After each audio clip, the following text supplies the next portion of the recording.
In Health Watch, the Food and Drug Administration is investigating a potential link between seizures and the use of e-cigarettes.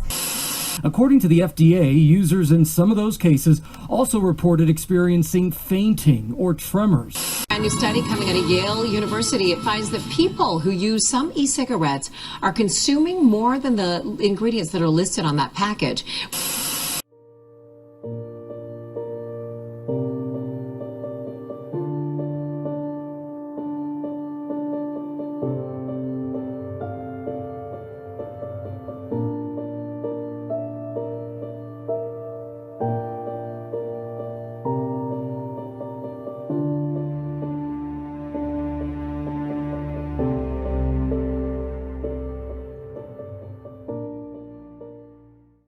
Well, I particularly vape because I started on something way different. It was cigarettes, but it gives that same exact effect, I guess, and it's more easier and more direct. I don't have to light anything. It's right there. I can grab it.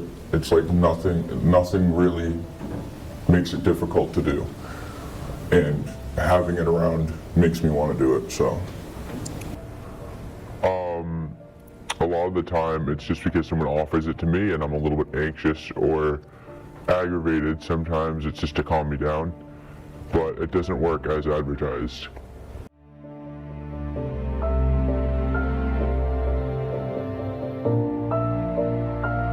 I started one day. I was off of my ADHD medication and I was hyper, and I grabbed a cigarette, lit it, and I liked the smell of it. So I eventually started doing that more and more, just lighting them and having them around, and it made me eventually wonder, I should probably take a puff from this. So I did it, and I've honestly been smoking ever since then. I would say I was about 12 or 13. I went over to a friend's house and they offered it to me in the woods. If I get the chance, I most likely will actually just sit there and smoke. You know, I don't think about it, I just kind of act on it.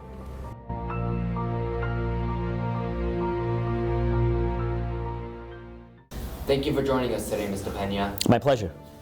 All right, the first question is there a vaping policy? There is a vaping policy, and you can find the substance abuse and use policy at nsedu.org. That is the North Shore Education Consortium's website. Once you get to that website, you can go down to the resources page and then the policy manual, and then that's where you will find the policy for substance abuse and use that the consortium follows.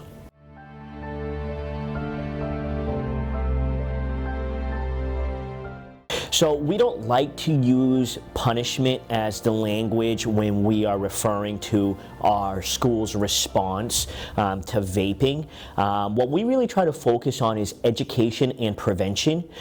We really try to make sure that we are educating our students and the students' parents on the dangers of vaping and the possible outcomes of vaping in school in terms of the school's response. So education is really, really key, and it is our priority in terms of preventing this behavior in schools.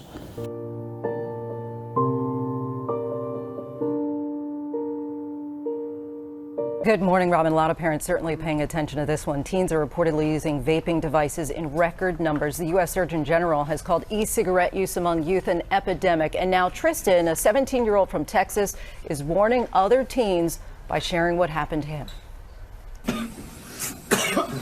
It's an unnerving scene. The body of a teen spasming in a coughing fit on a ventilator just to breathe. It just progressively got worse extremely fast.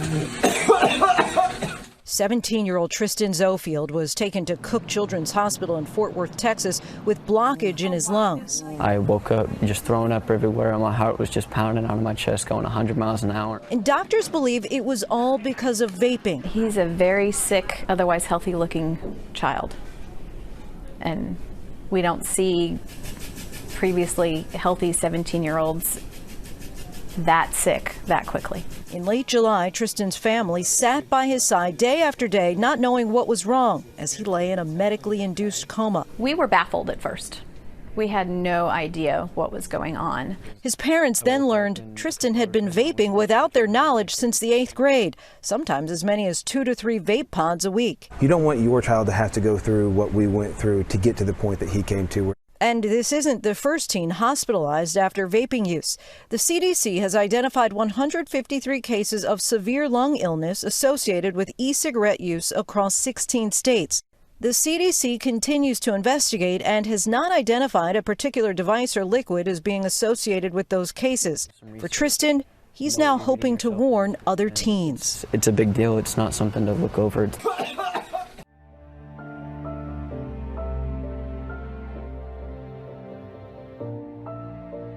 Yes, I play basketball all the time, and my lungs cannot keep up with my running at all. I'm always out of breath, trying to just gasp for air pretty much after like 40 minutes of running around.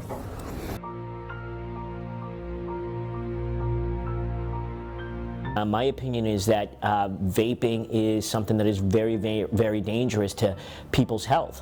It's very dangerous not only to adults, but obviously students as well, because students, the age of those who attend the academy are still developing. Their bodies and their brains and their minds are still developing, and vaping is something that could cause serious harm to that development process. So, you know, I do consider it a epidemic and something that we have to take very serious and try to stop.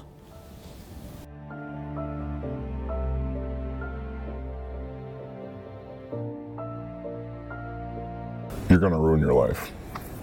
Like, that's straight up how it is. I wanted to be, before I started and I was a kid, I wanted to be a WWE wrestler when I got older. And I'm told by like so many people now, I will never be able to do it because my lungs won't have the capacity. You don't have to if someone offers it to you. I feel like that's a lot of the time, that's what people kind of get stuck with, or stuck on, is you kind of sit there, they offer it to you, you feel scared. A lot of the times, people that are offering it to you aren't going to force you to do it. You can definitely say no, and that's what you should do.